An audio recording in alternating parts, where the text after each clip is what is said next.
The second panelist is His Excellency KP Sharma Oli, Prime Minister of Nepal.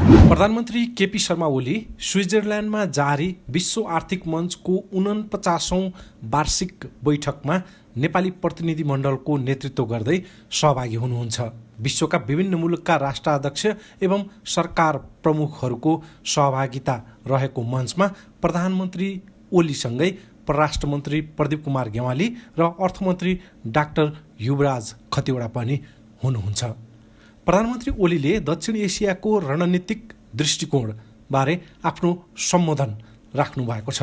प्रधानमन्त्री ओलीसँग सो मञ्चमा भारतसहित दक्षिण एसियाली देशका प्रतिनिधि सहभागी थिए।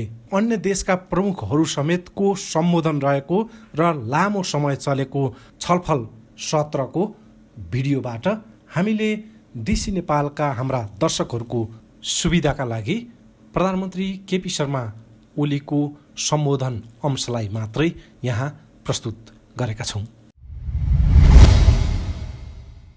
Second term as the Prime Minister of Nepal, a position he has held since 2015, and he has had an instrumental role in fighting for Nepal's constitution as a democratic country, and I think has been very instrumental in laying out the ground for the economic transformation of his country.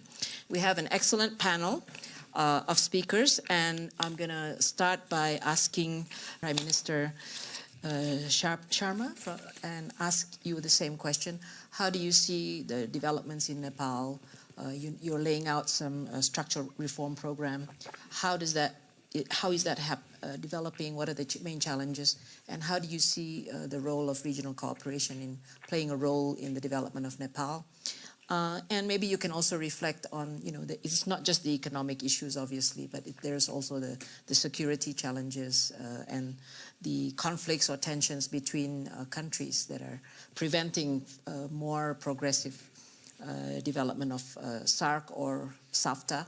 And given that Nepal is the chairman of SAARC this year, you might want to reflect on what you plan to do ahead. Thank you, Madam Pangistu.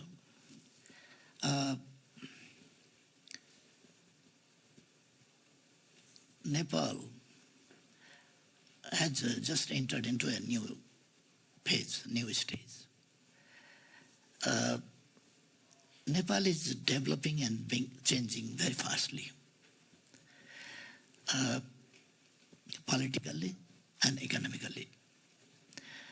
It is developing its friendly ties with its neighbors also, and the regional organizations and all aspects are developing fastly and changing very fastly. Nepal promulgated a new constitution, democratic constitution, and established a federal democratic republican system. And according to the constitution, we had to make some laws, and now we completed about the structural changes according to the constitution to implement the constitution accurately. And now we are focusing our entire endeavors and efforts to the economic development for good governance and economic development. Our motto is prosperous Nepal, happy Nepali. And to materialize that national desire, we are concentrating ourselves. And we are introducing new policies and bringing reforms in all each and every field of economic aspects as well, and social. And we are introducing social justice, improving all sectors of our society, and justice and equality, empowerment of women, and bringing the backward sections of society in the front lines. with these efforts, now we have entered into a new situation where we are optimistic and we are doing our best to expand our role and increase our role in the regional and international affairs also. And on the question of regional cooperation and regional development, South Asia, as you mentioned, that is a country of a region of learned people with great civilization, and we have genetic memories of our learned ancestors, and we have very excellent diversity from the top of the world, Mount Everest, to the Bay of Bengal and Indian Ocean. And this diversity, within this diversity we have very fertile land and young population mostly. And that demographic dividend, being based on these factors, we can develop. And now we have to think about to develop our regional cooperation, regional trade. And for that, we have to create such a situation where equality, justice, and win-win situation for all, so that we can develop and no one, no nation, no people will remain back.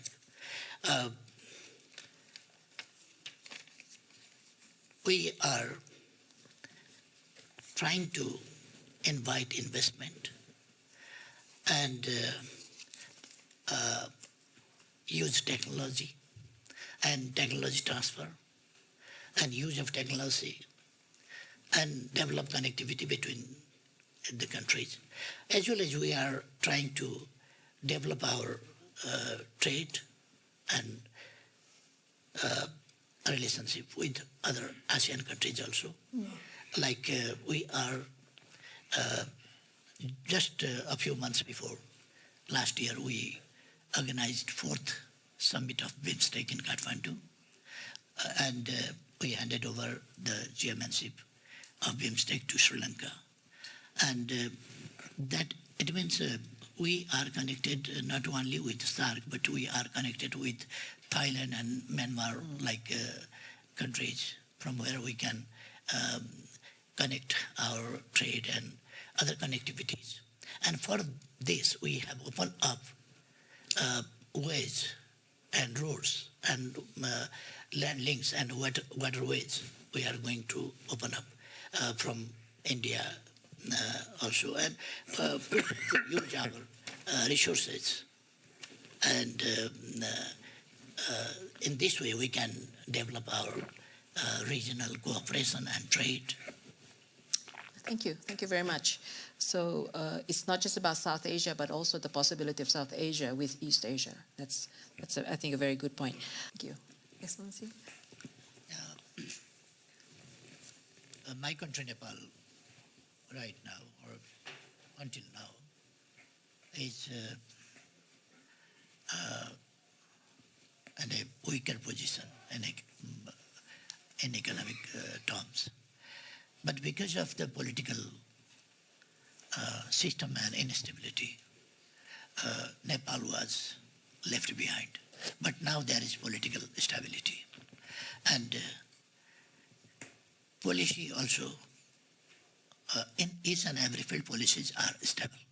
So stable policies, clear vision, and stable government we have.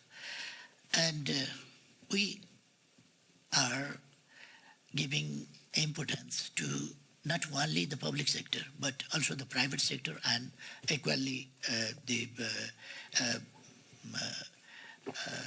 cooperative sector to create job opportunities for the young people and formal education to the children and vocational and skill training to the youths and other people. Because working population is more than 60% in our country. So it's very important to create new jobs. And a huge number of our young population is outside in search of jobs, etc. We want to bring them back. And with skills what they learn, we have given incentives to them. And in this way, we are trying to invest and attract and invite the investment from outside also in the sectors, productive sector and the sectors which create productivity and create job opportunities. And in this way, we are increasing our growth rate, and right now, I don't want to forecast that will be the fastest growing country within a few years, but that will happen perhaps because we have possibilities. We have young population, we have resources, and we have developed connectivity with China also. Now we have agreements, and now those agreements are also in practice. So through the Chinese territory also we can, and from through India also, and waterways also we are opening in the near future, and railway connections we are bringing from Kathmandu to India, Kathmandu to China, and other connectivities also, and in the IT sectors also. And in each and every field, we are trying to create job opportunities for the youths and provide trainings for them. And when we are not only giving attention and stress to the development process, but when we are talking about development, or we are doing our endeavors, we are concentrating in economic development, then we are equally aware with the environmental questions also. We are contributing a lot on the question of environment because we have mountains, and 45% forest we have, and 15% of land is covered with snow. And those snows, those ice, those mountains have very significant meaning in the climate change, question of climate change and everything. Because the air which comes, if from Rajasthan, hot air comes, then when it comes to near of our mountains, it goes to cold. Because mountains are always minus 50 degrees Celsius or like this. And the mountains shoulder a lot, meters and meters thick ice, and recharge gradually to the rocks and the streams, the rivers. And the famous Ganga River, its entire water, 40% in the rainy season and 72% of the dry season is our contribution. Nepal is contributing on that. Our rivers contribution is there. So we are contributing, and we are conscious about 60%, you can understand, 60% of our land, 45% for forest and 15% for ice. 60% of our land is contributing for the climate change and to maintain the climate, protecting from warming, recharging from and protecting from being desertification. In this way, we are aware of the development efforts, development issues, trade issues, and other issues comprehensively. And we are concentrating all our efforts with concentration on the interest of the people, improvement of the lives of the people. So people concentrated for the earth and for the people. So our development is balanced, conscious, responsible towards the earth, towards the people, and for the future generation as well. Thank you, Prime Minister. I think the emphasis on sustainable development should never be forgotten. Let's take small steps, whether it's sub-regional cooperation between borders for infrastructure or the liberalization of air services between India and Afghanistan, India and Sri Lanka. These are small steps, but have had a huge impact. If each one of you can think of a quick win that's practical, that's doable, that will have an impact, what would it be? Thinking what would be a quick win, if you like. And I think specifically to Professor Rajan, ASEAN only progressed when when Indonesia, the largest country, actually decided to take a leadership role and have an open policy. So is India in a position to do that? So we'll go around again. Excellency. As the chair country of Southeast Asian Organization, SAARC, we are trying our best to develop political understanding between the member countries, SAARC, South Asian countries, as well as we are trying our best to develop connectivities like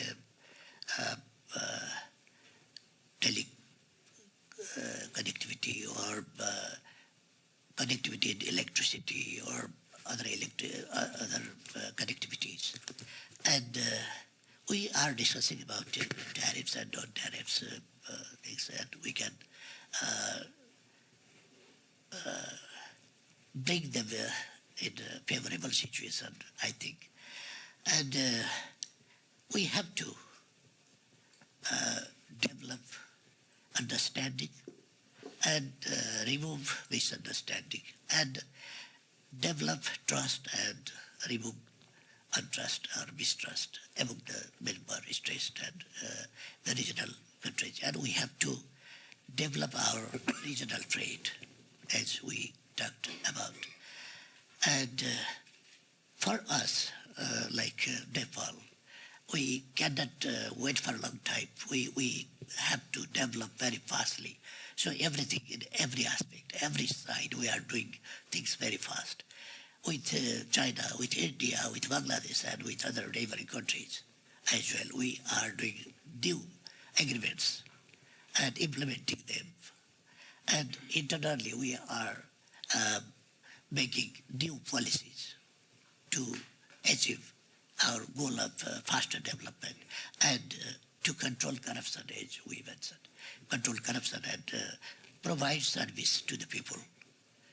In this way, our efforts are, as the chairman of SAARC, to hold the SAARC summit in the near future and develop the all-round ties and relationship between the countries in the region. Thank you, Prime Minister.